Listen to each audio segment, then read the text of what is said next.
নন্দকিশোর রায়চৌধুরীর লেখা নরহরি দাস গল্পটি কিন্তু অসাধারণ একটি গল্প।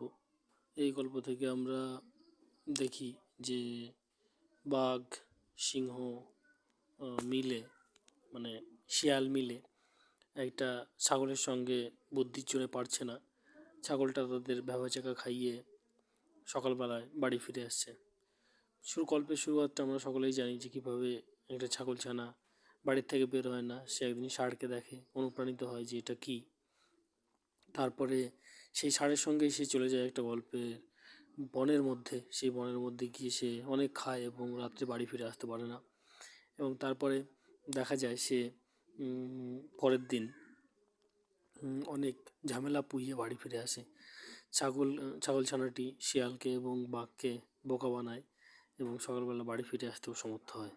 তো এই অসাধারণ গল্পটি কী কী পড়েছো, লাইক কমেন্ট সাবস্ক্রাইব করে জানাও।